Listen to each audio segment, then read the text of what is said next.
Hare Krishna, Krishna Krishna, Hare Hare, Hare Rama, Hare Rama, Rama Rama, Hare Hare.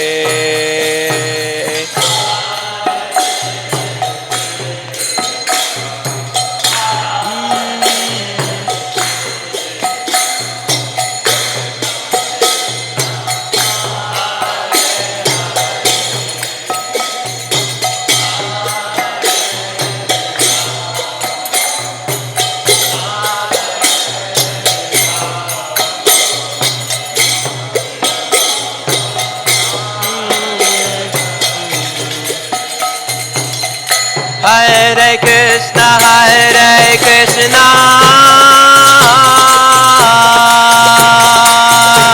Krishna Krishna, Hare Hare, Hare Rama, Hare Rama, Rama Rama, Hare Hare.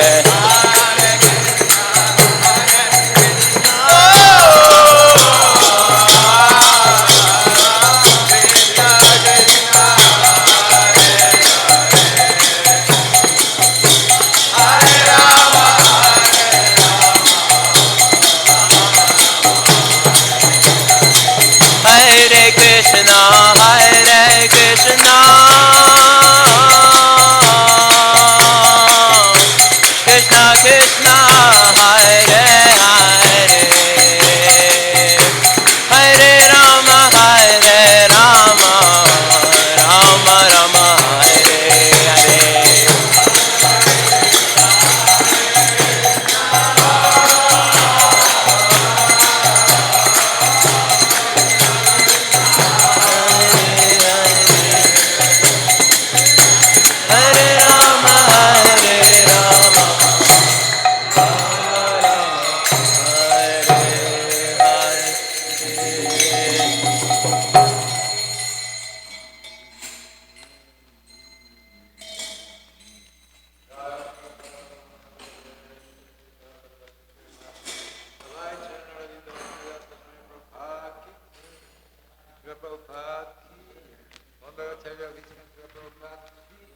Iskcon Guru Vrinda ki, Namacharya Haridas Thakur ki, Krishna Kaho Shri Krishna Chaitanya Prabhu Nityananda Shri Advaita Gadadhar Srimad Bhagavatam Vrinda ki, Shri Radha Krishna Gopal Gopinath Makunda Radha Kunda Giri Govardhan ki, Vrindavan Dham ki, Mathura Dham ki, Navadik Mayapur Dham ki, Sudur Dham Setra Jagannath Puri Dham ki, Ganga Mai ki, Yamuna Mai ki, Tulasi Devi ki, Bhakti Devi ki, Samaveta Bhakta Vrinda ki, Shri Kishore Kishori ki, Shri Jagannath Subhadra Baladev ki, Shri Shri Gaur Nitai ki, Shri Srila Prabhupada ki, Gaur Shri Guru.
जय राधा माधव कुंज बिहारी।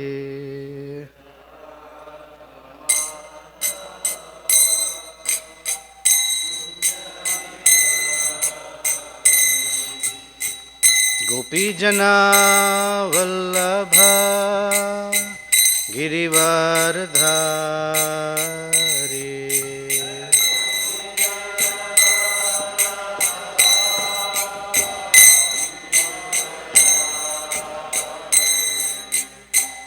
यशोदानंदन व्रज जनरंजना।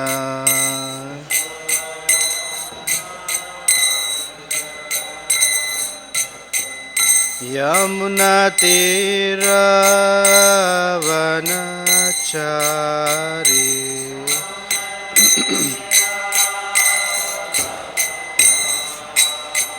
यमुनातीरावनचारी।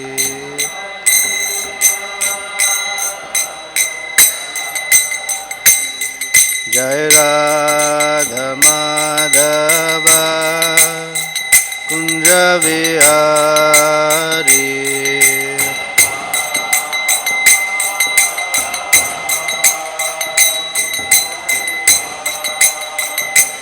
जय राधा माधव कुंज बिहारी।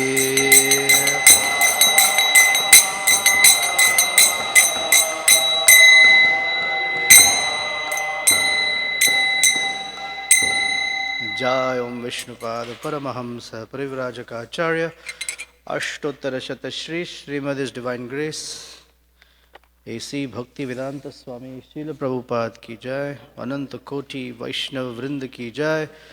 श्रीमद् भागवतम की जय। All glories to the assembled devotees. All glories to Shri Shri Guru and Gauranga. नारायणं नमस्कृत्य नरं चैव नरोत्तमं देवीं सरस्वतीं व्यासं ततो जयमुदीरयेत्। नष्टप्रायेषु भद्रेषु नित्यं भागवत सेवया भगवती उत्तमश्लोके भक्तिर्भवति नैष्टिकी। ओम नमो भगवते वासुदेवाय।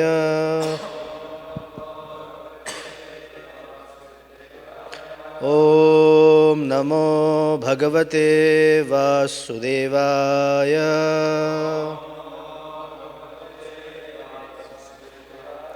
ओम नमो भगवते वासुदेवाय।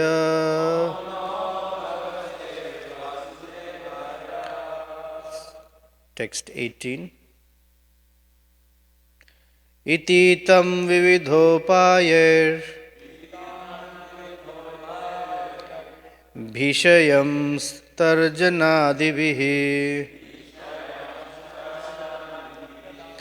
प्रह्लादं ग्राह्याम् आसा इति वर्गस्योपपादनम्। इति तं विविधोपायैर् भीषयं तर्जनादिभिः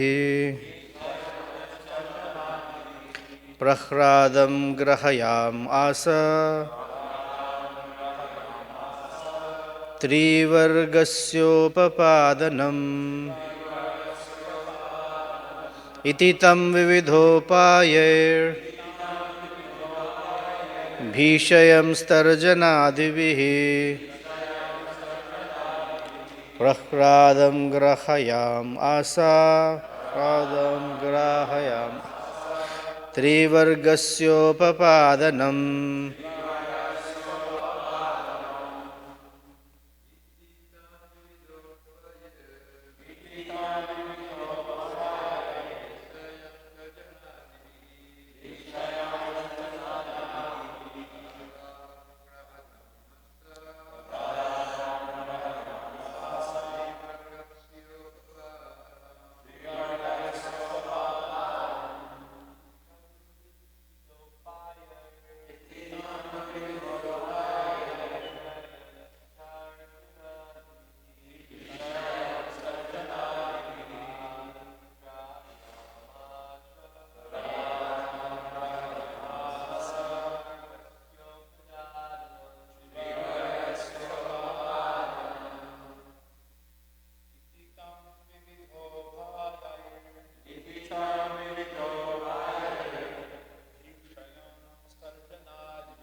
Ladies, please.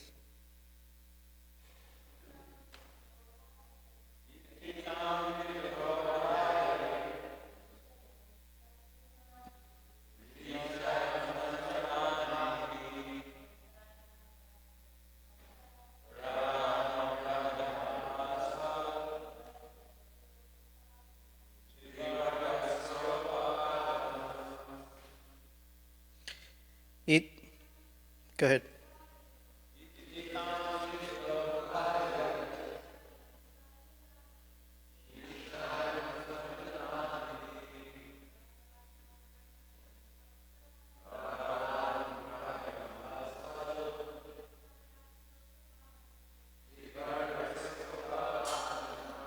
Iti, in this way, tam, him, Prahlad Maharaj, vividha upaye, by various means, bhishayan, threatening, tarjana adivihi, by chastisement, threats, etc.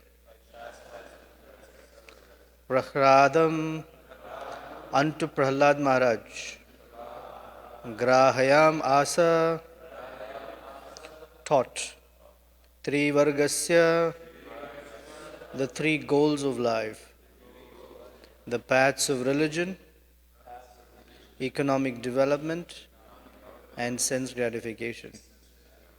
Upapadanam, scripture that presents.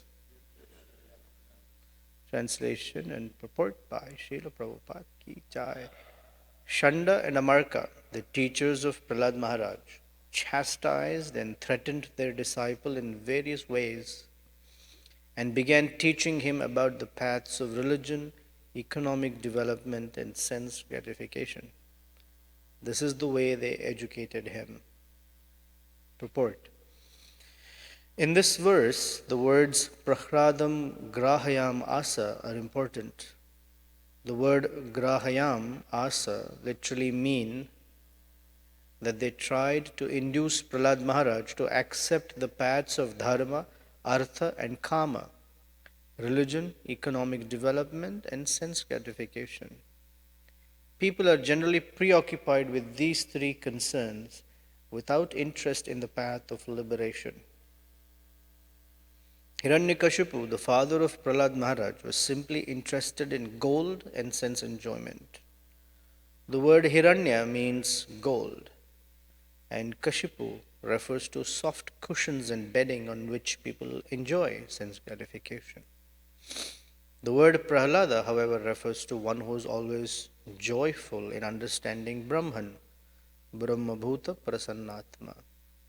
Prahlada means Prasannatma, always joyful. Prahlad was always joyful in worshipping the Lord, but in accordance with the instructions of Hiranyakashipu, the teachers were interested in teaching him about material things.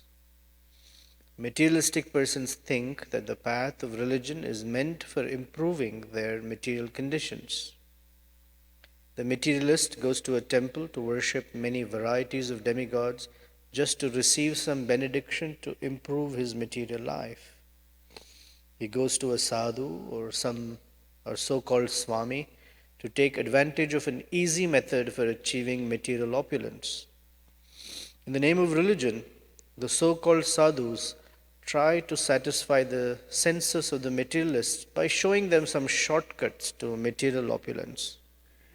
Sometimes they give some talisman or blessing. Sometimes they attract materialistic persons by producing gold. Then they declare themselves God, and foolish materialists are attracted to them for economic development. As a result of this process of cheating, others are reluctant to accept a religious process, and instead they advise people in general to work for material advancement. This is going on all over the world.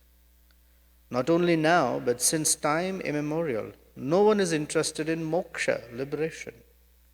There are four principles: dharma, religion; artha, economic development; kama, sense gratification; and moksha, liberation. People accept religion to become materially opulent.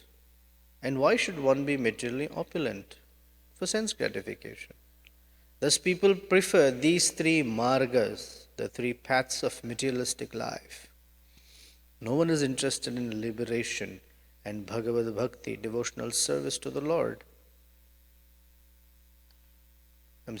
No one is interested in liberation, and Bhagavad Bhakti, devotional service to the Lord, is above even liberation. Therefore, the process of devotional service, Krishna consciousness, is extremely difficult to understand. This will be explained later by Prahlad Maharaj. Where does he explain? Nate vidu swartagatim he Vishnu. Or the famous verse that not by oneself or by another one, Matirna Krishne Paratasvatova. You know that verse? Mito bhipadyeta grahavratanam.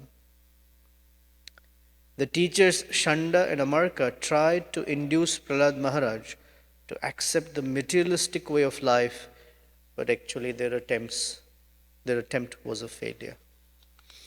Om Jnana Timirandhasya Jnananjana Salakaya Chakshur Unmilitam Yena Tasmai Shri Gurave Namaha Shri Chaitanya Manobhishtam Sthapitam Yena Bhutale Swayam Rupa Kadamahyam Dadati Swapadantikam Vancha Kalpaturubhyascha Kripa Sindhubhyevacha Patitanam Pavanebhyo Vaishnavebhyo Namo Namaha Shri Krishna Chaitanya Prabhu Nityananda Shri Advaita Gadadhar Shrivas Adi Gaura Bhakta Vrinda Hare Krishna Krishna Krishna Hare Hare Hare Rama Rama Rama Hare Hare.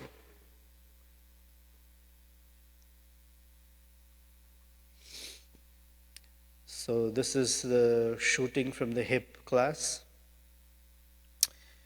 So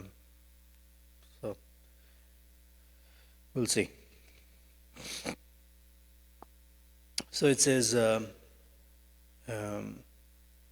iti in this way upa vividhopaya. Upaya means a method or a means of getting to something. So it says vividha upaya, by various means, which means that they tried in different ways to bhishayam, to threaten. Bhishayam has the root word called bhi, means fear. When we threaten someone or someone threatens us, the idea is to induce fear. Usually that fear is of some very drastic consequence or death. Someone may threaten, tell me or I'll kill you. Right? That's called bhisha, threatening. So they tried in different ways to threaten Prahlad Maharaj. And while we're going through these verses, it's important to keep like a mental picture. We're talking about a 5-year-old boy here. Little, very fragile, delicate, innocent body. You know, if you were to tell some big, tall, muscular guy, I'm going to threaten you, I'm going to kill you, it doesn't mean much. It's like, whatever. The little boy who's very innocent, and by nature, he's not the type who's going to say, yeah, let's take it outside, let's talk, come out. You know, he's not that type either. Some children can be a little belligerent. He's not at all like, he's a very gentle sadhu, little boy. And Hiranyakashipu is also not some, equal height midget. He's like the person who, when he raises his eyebrow, the demigods are shivering. This is not a joke, What does it mean, demigods are shivering? We have no idea. We have no concept of the kind of power Hiranyakashipu was exuding. A big, muscular, burly guy, 6'10", 12 pack, I don't know, whatever packs he had, looking down at Prahlad Maharaj and Shanda and Amarka with that power behind them, right? They may themselves as Brahmins be very lanky, but when they have the power of Hiranyakashipu behind them, their words carry a lot of weight. And this little boy is being threatened in so many ways, but he's very determined and sadhu and does not feel. That's the mental picture. So that, and it's not difficult to threaten a boy. You know, as a father, many times when Prahlad was young, to get him to doing something, right? First you would tell him, okay, do something, and he would not, like you said, okay, time to get to bed. He would not move from whatever he was doing. Or, okay, we need to go somewhere, let's pack up. So the simple was, I don't know why it works with children, but it always works when they're young. We just start counting. 1, 2, 3. And somehow for them, when you're counting, the number is going to come to some point where something's going to happen.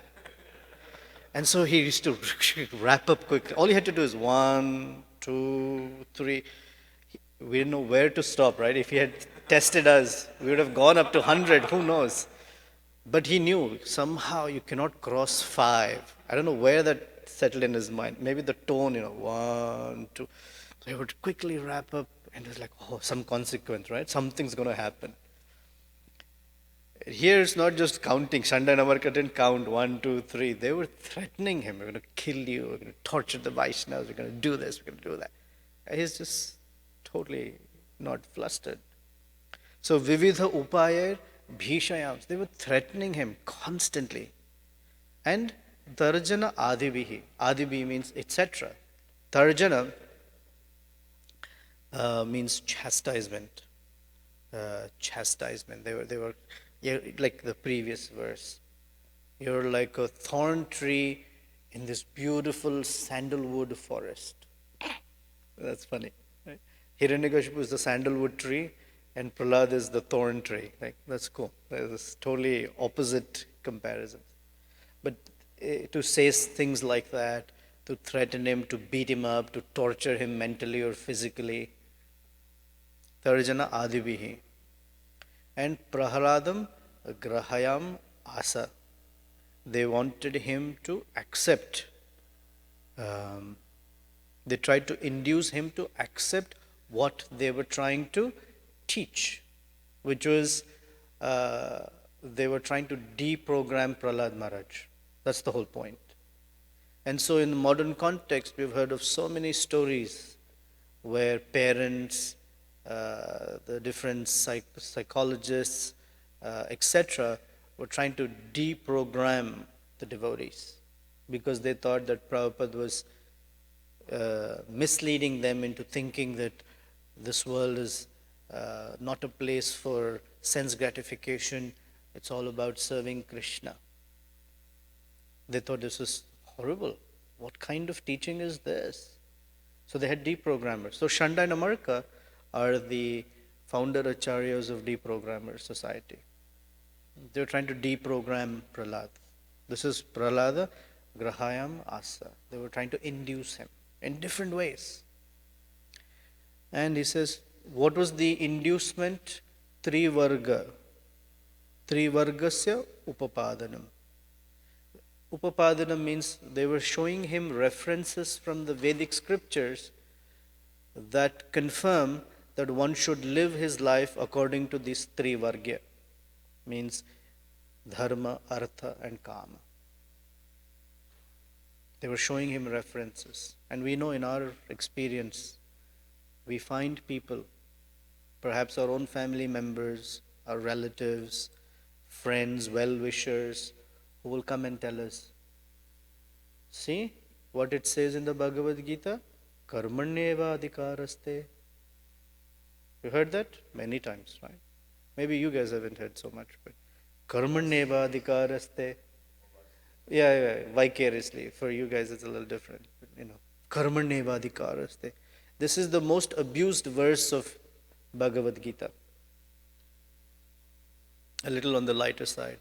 There was on book distribution, one devotee was sharing that he met someone and he told him about the Bhagavad Gita. And he said, yeah, Bhagavad Gita, I know. And I like the book very much. So the devotee was surprised. Oh, really? So what part of Bhagavad Gita do you like? He said, I like that part where Krishna says, Yathechasi tata kuru. Do whatever you like. I like that very much. Now it is confirmed by God Himself that I should do as I like. They take only parts of it.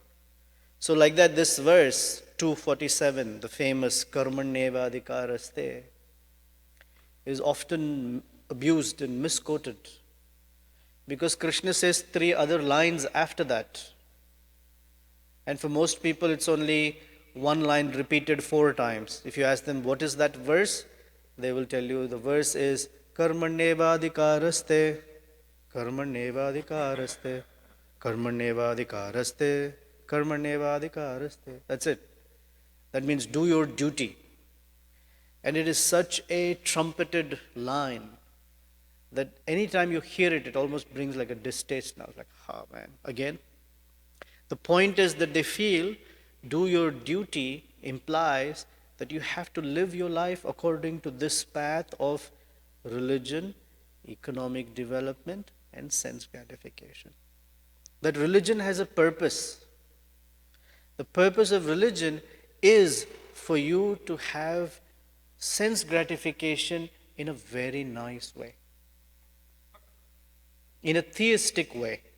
If I were to steal someone's money and enjoy and buy things from the spoils of that thievery, people will say, that's not very moralistic.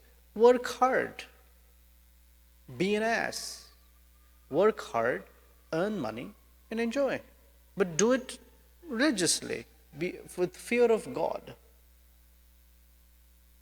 This is not our methodology. This is not our path. Is there a path like that? Yes. Is it given in the Vedas? Yes.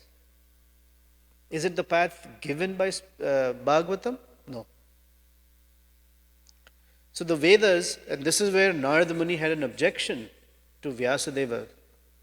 Vyasadeva's compilation of all the Vedic literatures. He said, you have very nicely given them a path called pravriti, of religiosity, economic development, sense gratification, and liberation afterwards. What is this?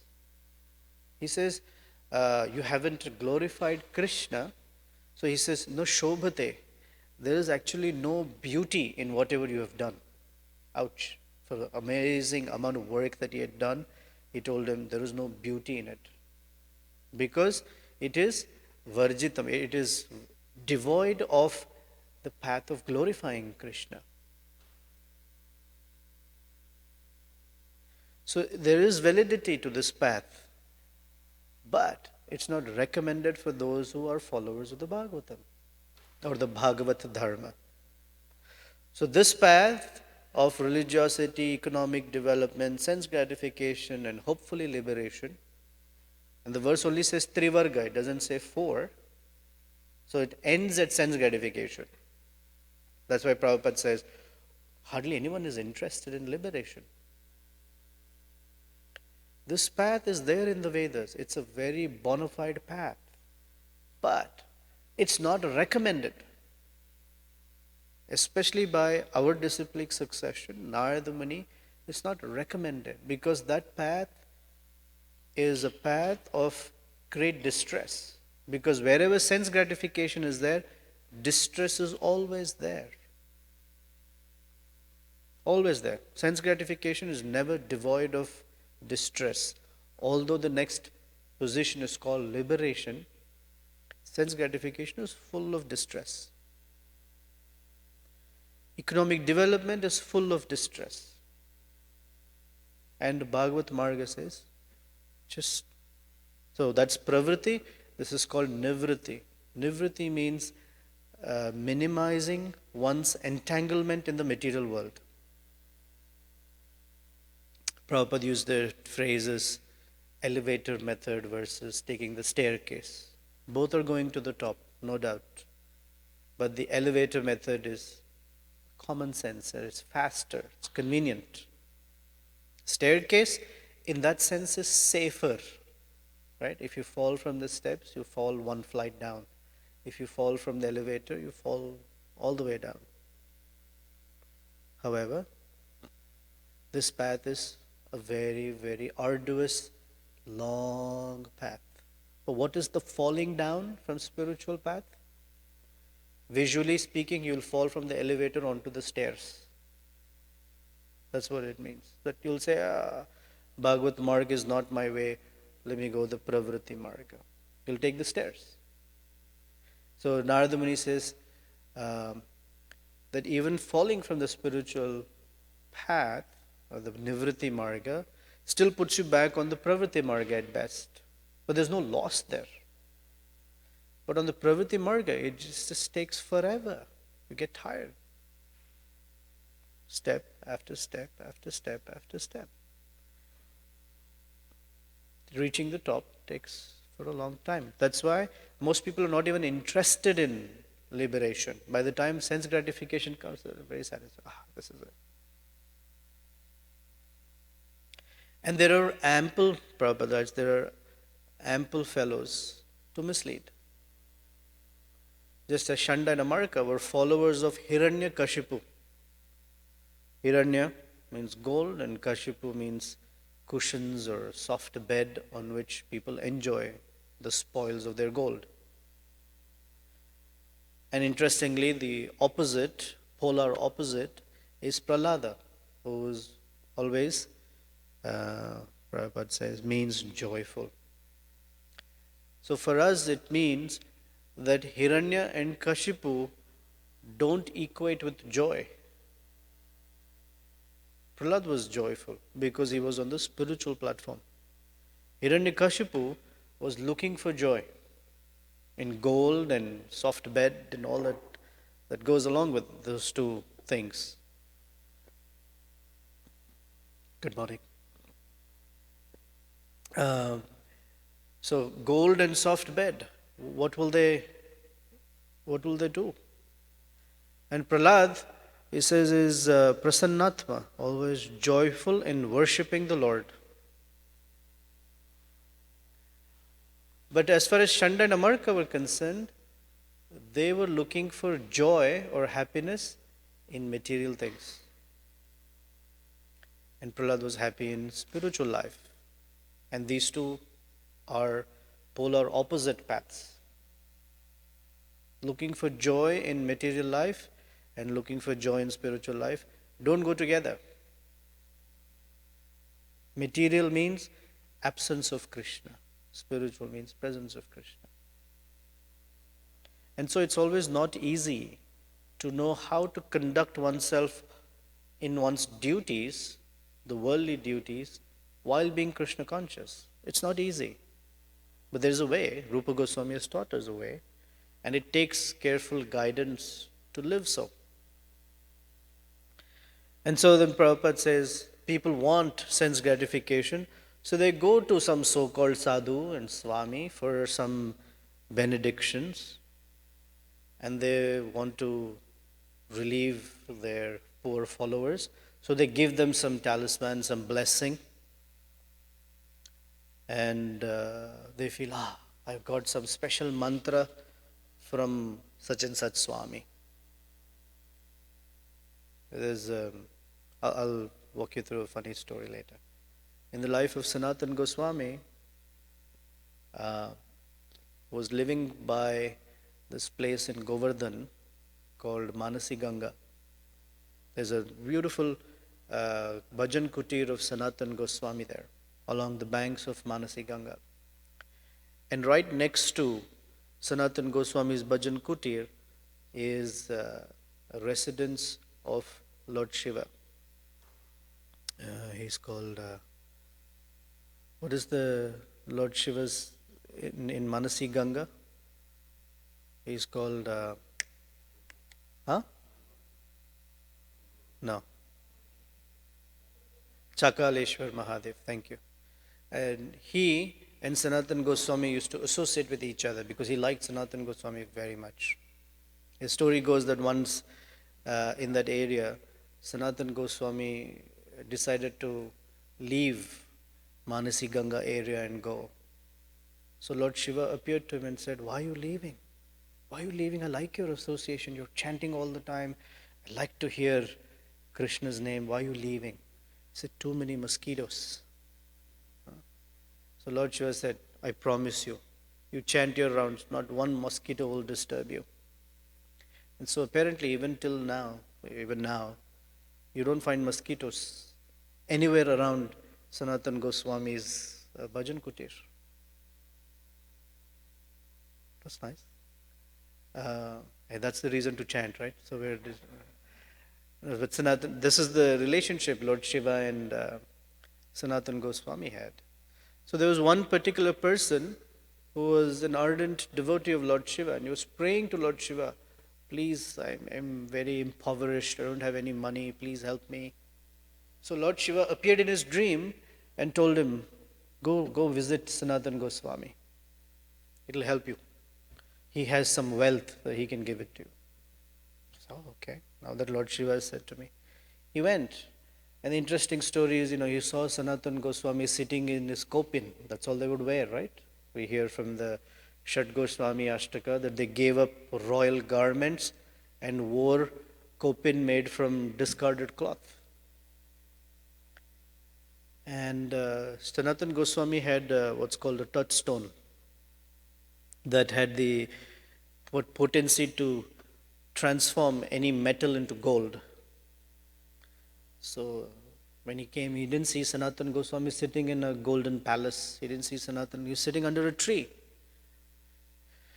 So he asked Sanatan Goswami, I've heard that you have this special touchstone, Chintamani, the Vaidurya stone that transforms things into gold.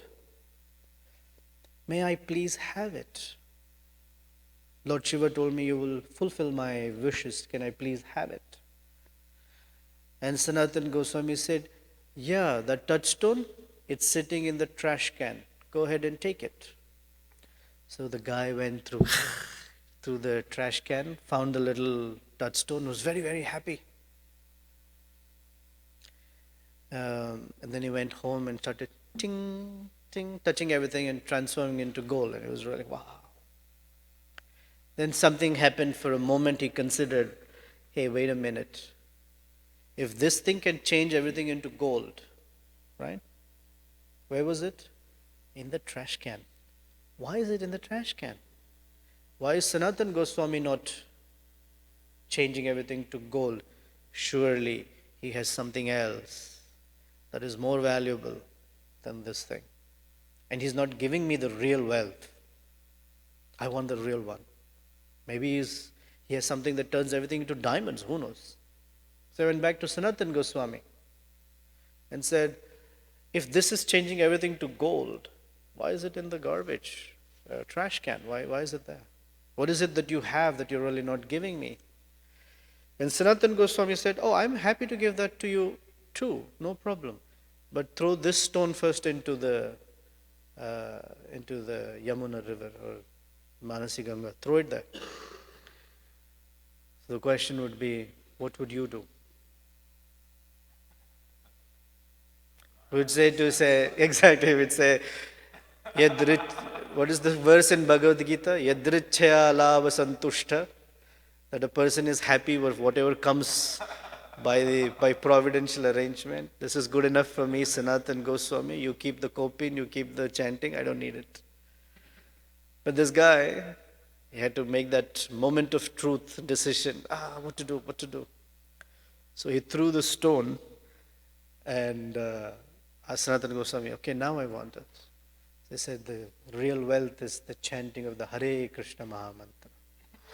So the guy jumped back into Manasi Ganga. No, he did not. Jumped back into Manasi Ganga. I said, man, where is it? Deep scuba diving to find that little stone. My gosh, I wish I knew. Search everywhere. That's the real wealth. Because that gold, transforming into gold, Hiranyakashipu, is not substantial or real happiness. It is what we call reflection of happiness. It's actually a projection. Projection means we outlay the void inside in looking for it outside of ourselves. This is projection. Actually, the void is here. But we try to find things out there that we think fulfill the void. It's not like that. In the Ishopanishad, Prabhupada writes in that invocation purport that everything is complete. The only sense of incompleteness is because of lack of relationship with Krishna. So then these kinds of so-called sadhus and swamis who, he said, they attract materialistic persons by producing gold. They give them shortcut methods to material opulence. So many years ago, I'd heard this little funny story from, I think, Krishna Smaran Prabhu said it. So I liked it, I remember it. So there was a so-called seeker who went to a sadhu, so-called sadhu, and told him, I need from you some spiritual mantra. And the idea is these people tell everyone secret mantras. They give Marky a mantra and say, don't share with anyone, this is for you. Then they'll give Steve something, Alex something else, this is for you, you should not share with anyone else. And when they share, find out, if they do, that they have the same mantras anyway. And the whole idea was, if mantra is to help others, then why keep it secret like that? And that's why Hare Krishna was propagated openly and freely to everyone, and the story of Ramanujacharya, etc. Skip that. So this person went to the sadhu and said, please give me some mantra. So he told him, sure. And he said, you have to chant this mantra in a very slow pace. You cannot speed it up. Right? And so this was the mantra. Oh,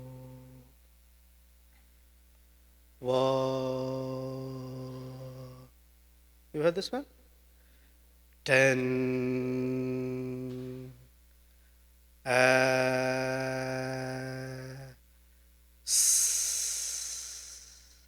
I am. I told him, just recite this every day. He said, oh, very good. So he started reciting this every day, slowly, slowly. You know, like in the life of our devotee, sometimes we don't have enough time, we have to finish our rounds, so we speed it up, right? So he said, oh, I don't have any time today, what to do? So he said, started off very slowly. He said, I'm running out of time. So he sped up this mantra. Oh, what an ass I am. Oh, what an ass I am. What an ass I am. And he took money from him to just give him this mantra. Oh, what an ass I am. And he thought this was very spiritual. The point is this, many, many, many cheaters out there who, in the name of sense gratification, will give something that sounds, oh, how wonderful. But it turns out makes the person an ass. Bhaktivinoda Thakur actually writes, I made an ass out of myself. Gadha.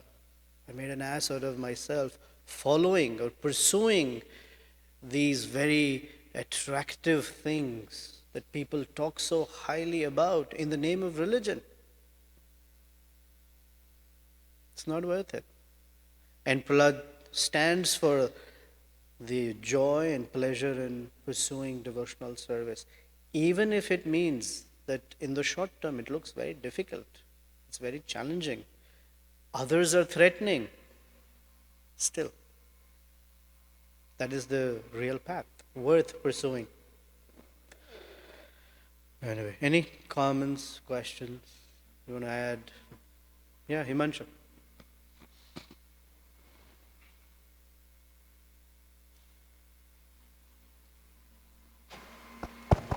Hare Krishna.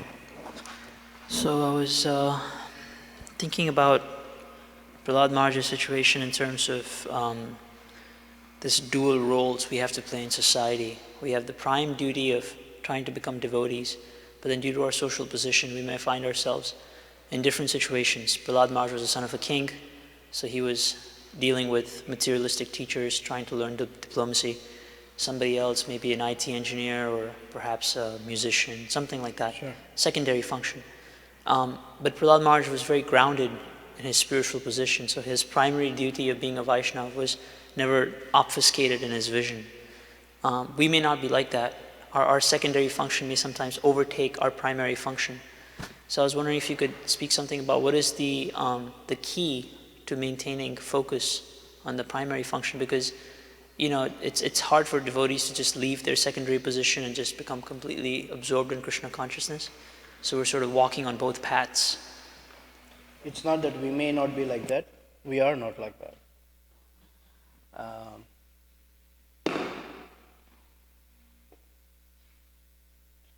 For us, the path is of learning Yukta Vairagya. And Yukta Vairagya is something to be applied according to qualification.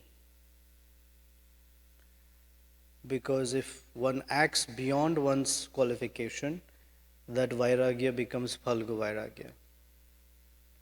And if one does not act within one's qualification, then one becomes Yukta, engaged, or becomes engaged in sense gratification. Because on this side is things of this world, and on that side is renunciation. And a Yukta Vairagya means bringing things of this world into the fold of devotional service, or bringing spiritual life as part of activities of this world. So the trick, if you will, trick or strategy or path is given by Narada Muni, 1.5.20 or 22.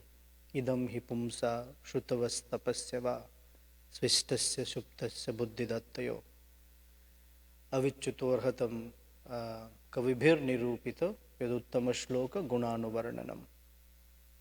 That the success of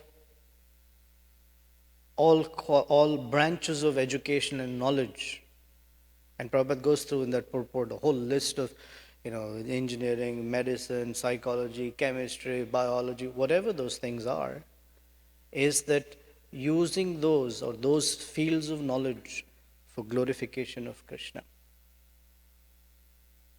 And unless one does that, one remains materialistic.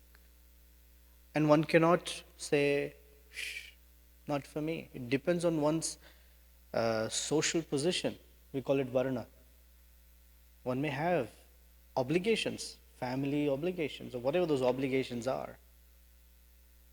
Unless one is so highly qualified that they are asked to leave it. Even Chaitanya Mahaprabhu in the life of Sanatana and Rupa did not let them leave everything right then, although they are very advanced. He told them, no, not right now. When the right time comes, I'll tell you. And when Raghunath Das Goswami wanted to leave everything, Chaitanya Mahaprabhu said no, and he quoted that verse, right, as a woman has a paramour. I said, when it's the right time, I'll let you know. And Raghunath Das Goswami tried in so many ways to run away and go meet and be with Lord Chaitanya. So the parents thought, oh, the best thing to do is get him married. Usually that's the strategy, get him married.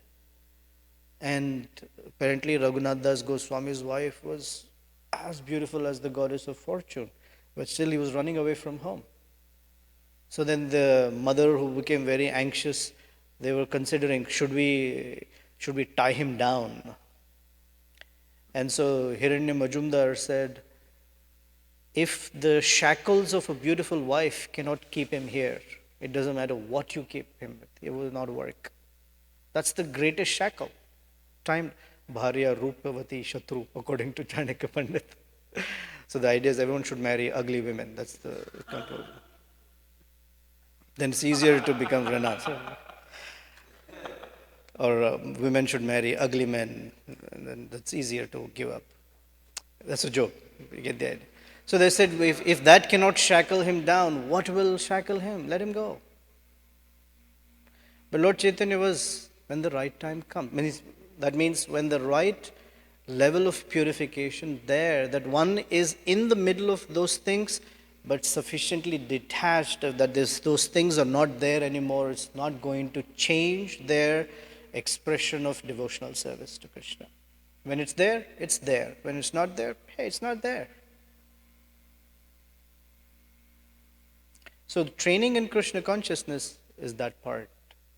How to learn to remain detached in the middle of all of it. As one's vritti asks for it. And if not.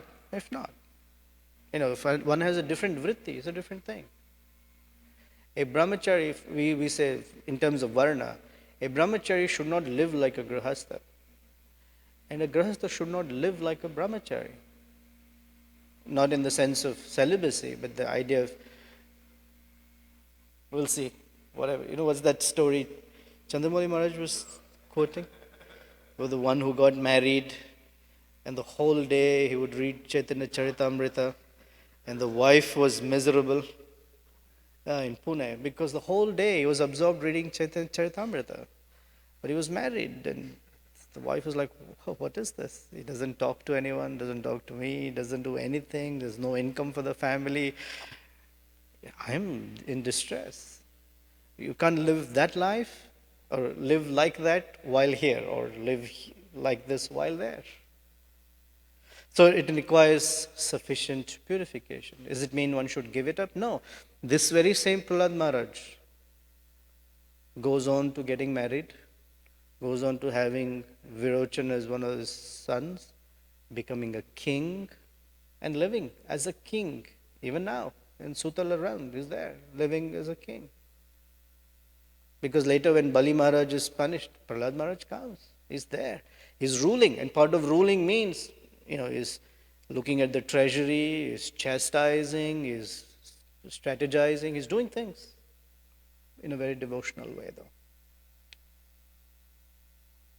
Yes. Sure.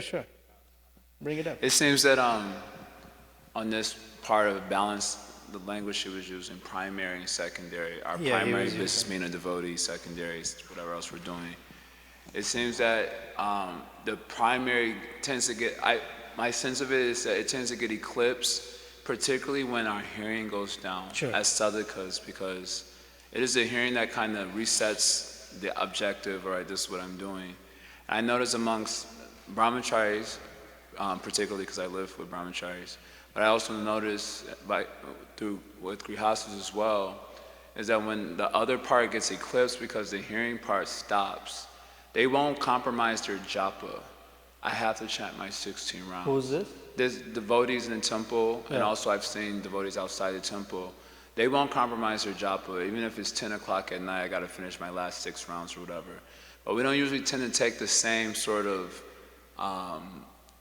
assiduousness when it comes to hearing. Like, I won't compromise. I have to hear, otherwise I'm going to get, blocked from my objective. Well, that's a little... Sorry, did you... No, so this is my well, because part of it is we sit here and give a vow to chanting 16. We don't take a vow to hearing. That's just an immature way of living life. I vowed I will chant 16, but I didn't vow that I will hear Katha every day. I didn't vow that I will hear Bhagavatam every day. Which, by the way, if you're chanting 16 without hearing, it's not going to happen. Right? Shravanam Kirtanam, it's not going to happen. And we tend to minimize it or give it a secondary position that somehow, even if I don't hear, I'm at least chanting my rounds. What does that mean? According to Bhagavatam, which I was going to quote for Himanshu, then I got distracted by talking something, is 1, 2, 8 or 9 is that verse, that if from one's occupational activities, one is not developing a taste for hearing, it doesn't say taste for chanting, it is taste for hearing, then all of one's activities are useless labor. Right? Shrama eva hi kevalam. Vishwaksena kathasu yaha na ruchi na utpadaye. If the taste for hearing is not inspired by our activities, whether it's deity worship or Harinam or job or software or marketing or whatever we're doing, if katha ruchi is not coming, shrama eva hike is just useless labor. It's labor. So yeah, sometimes we immaturely think, I vowed to chant 16, so I will make it happen. Even if it is late night, I'll make it happen. But thankfully I was not asked to vow to hearing, because that's really, it's an immature way of looking at spiritual life. We compartmentalize it into activities. It's not activities, it's a relationship. I'm hearing about Krishna, different realizations of the devotees of Krishna. And that's my joy. Because I want to know more, as to whatever degree he allows, but to know more, that our eagerness is there. I want to know. I want to know how the same verse, so many different devotees can speak so differently about it. It's such a fascinating thing to hear their realizations. It was fascinating, because each speaker's personality, each speaker's particular bent of inspiration, they all come out. Like tomorrow some other person did this verse. In fact, I promise that all of us sitting here for the next how many ever days, 30 days, speak on the same verse. We will hear different flavors of it. That's the joy. And to be eager to hear that versus, oh, today is not the speaker.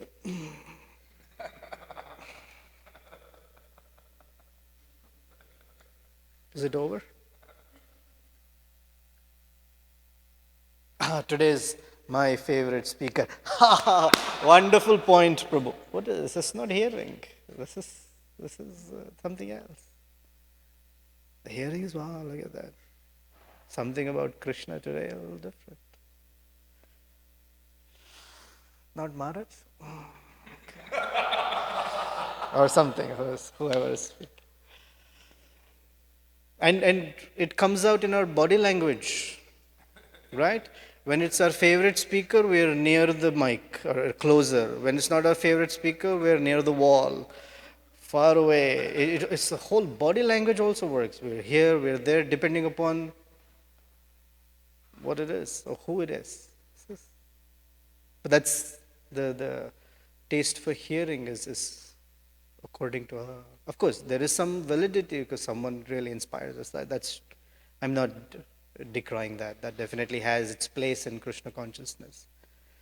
Like from some persons, we will hear the truth straight up.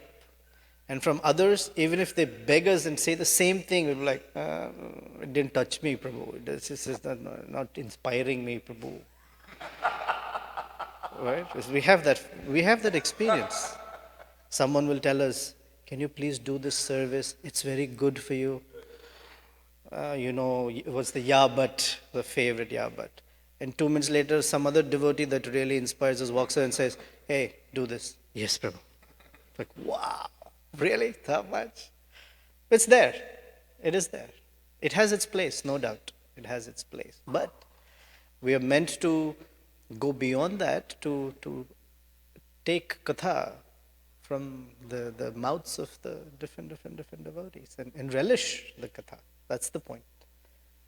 Anyway, side point, but we didn't make a vow to hear, thankfully. How many rounds you will chant? Minimum 60. What rules you'll follow? Tararara. You'll become a nice disciple, a nice follower of Prabhupada? Yes, very good. Your initiative, Jai, what's your name? Thank God he didn't ask me, will you hear every day? I was like, wow, that's a lot. I said something, Rasika Manjari is here.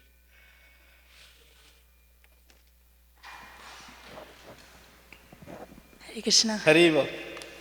Yesterday, Himanshu Prabhu requested that I ask my questions up here. Himanshu said you should ask your questions up here. Yeah, not Leave the temple. personally. So, Yes, go ahead. this is my effort. Anyway, this is an effort for, I guess, in reciprocation for that. we had a discussion in the kitchen a few times when he's washing pots on this point. So I don't know if he's asking in that context or not, but there are these principal activities of devotional service, hearing, reading, chanting, that we make it a very strong part of our day. For me, my morning is loaded, so my chanting is my key part of my morning, but my hearing and reading is another part of the day that's sacred for me. So one of the points he was making one time is, we have all these events and festivals and things like that push the capacities of the devotees, or push the service of the devotees well beyond the capacity. Sure. And what's the point of that when these main activities are not accomplished? So I had two things on the topic. One is that it is up to each person to responsibly carry out the activities, but also those who are managing such bigger scale events and all, that it's part of their responsibility to make sure that those who are on the main services are carrying out the activities responsibly. Now, if on a daily basis somebody is not carrying out those activities responsibly, then these events are just an excuse to do the same. And then the second thing I was thinking is that from my perspective, we see that the daily strength of these activities is so that we can serve at those times at a greater intensity and strength. Those times are not necessarily for everybody. I mean, there's certain persons who come for those kind of activities for renewed strength, but there are persons who have a bigger service at those times, and they have to use their daily strength to be able to do that extra at those points in time. So it's not like, did I read this much this day, and so there's 2,000 people waiting for me to offer some service, but I have to go and read my Bhagavatam now. The point is that every day I'm building that core so that at those times I can sacrifice a little and it doesn't waver. Does that make sense? Does that make sense to you? No, I'm also speaking on this Yes, point. yes. I'm going to say, but I just want to include it as well. Yeah, so the hearing and chanting needs to be of that kind of quality. I mean, back in the day, not that we should compare ourselves there, but back in the day, it's not like they were having recordings to sit and hear to. They would hear in person when they had that opportunity, and it would carry them through. So it is what you're giving at the time of doing that activity is how much you can carry through. So I'm going to connect back to Jai Jagannath, that conversation.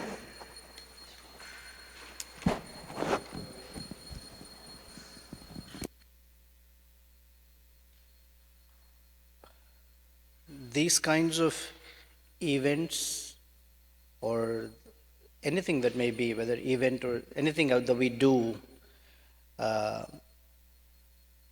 outside of what we do as what I call hearing and chanting, is to allow that hearing and chanting to manifest in our life.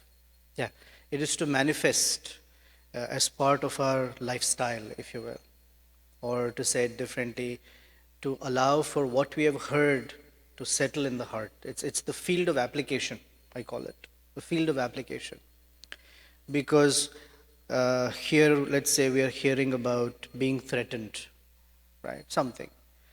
Now, when we actually are doing something, either on a low grade or a high grade, the actual threats may also come. Among two devotees, we threaten each other, hey, my service and something, if you don't do this, whatever. Or we actually go out for Harinam and someone threatens us, something. There is some cause of, and these are the times when we are meant to remember, what did I hear about Prahlad Maharaj? What did I hear about this? What did I hear about that? Someone, we may be sitting with devotees and the conversation may go into heavily money-oriented something, and we may want to remember, that's not for me, however. So these are events, etc., meant for bringing into the field of application. And these events, each has a different thrust for different people. They're meant to actually thrust our inspiration. And hopefully that these events are not such that hearing and chanting doesn't happen at all. Then that's a concern, if it doesn't happen at all. It's not so much of a concern if it happens just in a different order. Because those drops of inspiration actually help us carry the post sadhana well. Like for example, whatever, let's say right now, we did Rath Yatra back to back. There was Festival of Holy Name. There is something, we talk about the holy name, but once in a while, because it's everyday chanting, it sits like in a what we call background. But events like this bring the seriousness of chanting, the importance of whatever, humility, etc., to the foreground, that even for a moment we say, maybe I should chant a little better, right? Whatever that is. That's great. Or we find that we have to serve the Vaishnavas, we put the needs of others ahead of our needs. Sometimes we have to do that. You've organized, you know. We have to put our others' needs ahead. It's been very interesting this past 1 week for me. I haven't gone to bed before 11:30 at night, because every night I have dealt with someone's trauma. Last night, someone was in severe distress, so that was a late night. The night before that, one night we had a good time, so that was a different thing. But the whole Festival of Holy Name, I was either in the kitchen or solving someone's issues. Am I physically tired? Like anything. But am I feeling surcharged? Like anything. Because in all of those conversations, I found out that I cannot help anyone. Isn't that a great realization? I can't help anyone. So all I can say is, let's pray to Lord Nityananda. Let's just pray to Lord Nityananda. And my awareness of Lord Nityananda's presence was different during the whole week. But I was in the kitchen, whatever it was. I cannot solve anyone's problems. That's a fantastic realization. I'm so happy. Previously, we may think, sure, such and such verse, such and such something, and we feel like we're giving them a solution. It was like, just let's go to Lord Nityananda and say, please help me. And every morning I say, Lord Nityananda, if you give me something else, please help me also. Just help me. Has it helped? Is it physically exhausting, mentally exhausting? Like anything. But is there joy that, okay, I sacrificed my sleep, I hardly ate anything, it was late in the night, random things just dropped. Himangi also, not just me. The issue she's dealt with this weekend is unbelievable. So we'd only get at 11:30 at night. What was going on for you? What was going on for me? I was sharing. It's like, they say in the typical householder life, he comes back from work and she says, honey, how was your day? For us, it was like 11 o'clock. Honey, how was your day? Because we didn't say it that way. But it's like this issue, that issue, this issue, that issue. And just remember Krishna. Like, please try to let's see if we can chant better. Like we can. It's others' needs are put ahead of ours. If we do that every day, we die. We cannot do it.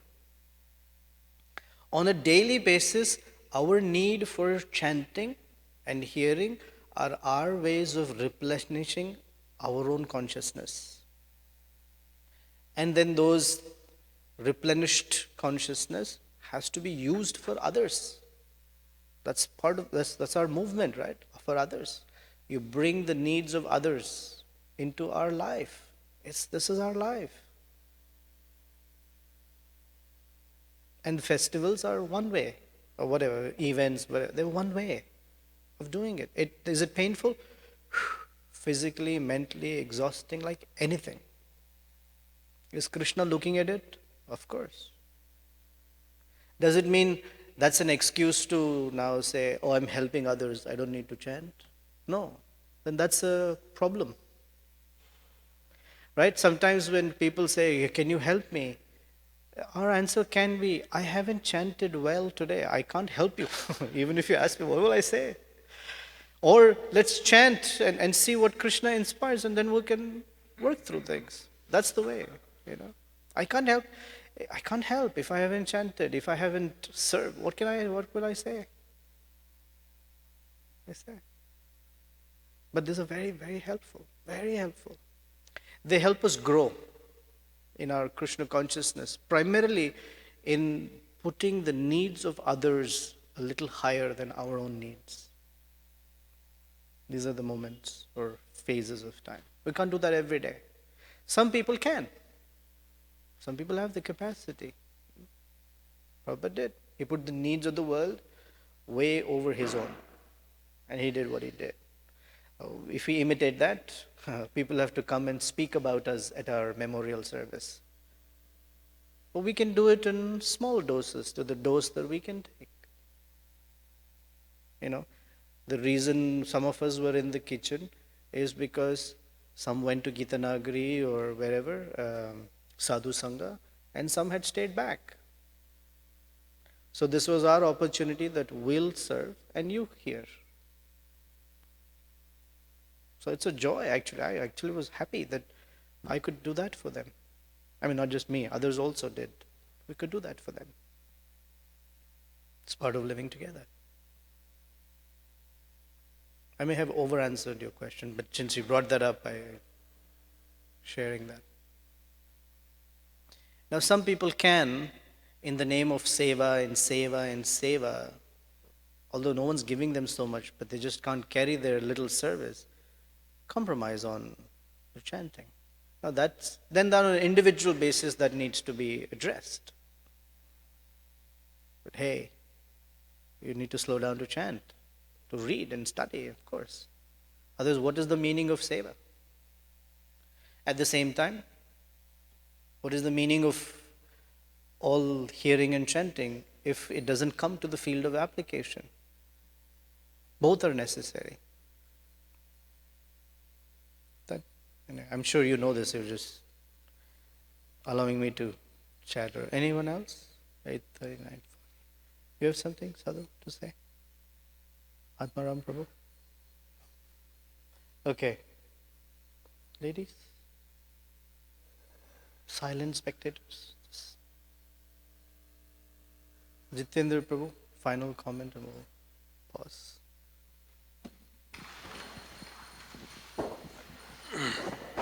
There's also a saying, a mistake on your part doesn't mean an emergency on my part. Experience is the best teacher.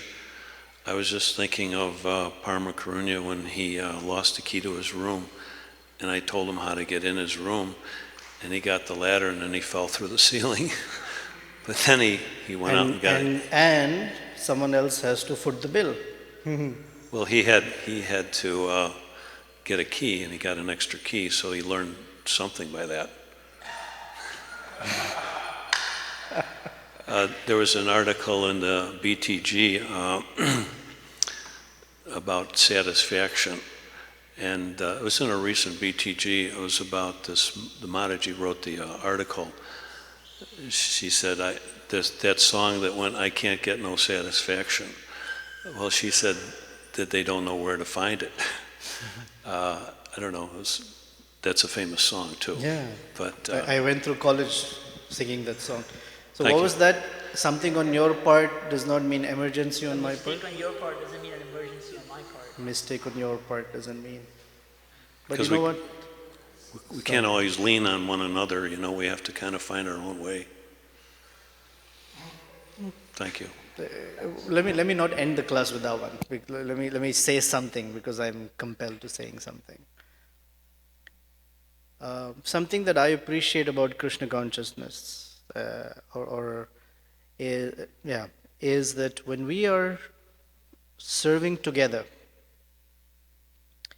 it is important that we lean on each other. It is very, very essential. Our Krishna consciousness is, to a large degree, carried because we are leaning on someone else. Now, uh, there are these phrases. One is called independent, right? We're not in Krishna consciousness to be independent. I do whatever I like, that's not what we are meant to do. The other side of the spectrum is dependent. What should I do, Prabhu? Put your left foot forward. Okay. Now the right foot. Okay. Should I hold on to something or just walk? That is too dependent. It's like over-dependent. We are meant to live what we call interdependent. That we know to do certain things, so we're able to carry on. No one has to tell us every day, wake up, okay. No, today you wake up, tomorrow we'll say, okay, whatever. We are interdependent. Our life in this, I would say, community, or in our service to Kishore Kishori, each one of us is dependent on the others. I am on all of you, you are on each of all of us, like that. We are dependent. And that's a nice thing. I think I heard Srila Prabhupada say in certain circumstances, send him home to his mother. Send him home to his mother? Yeah. I like that instruction. I'll work on it tonight. Jordan shaking his head. No, we won't. The point was mother will discipline. Okay, anyway, thank you. Srila Prabhupada ki jai.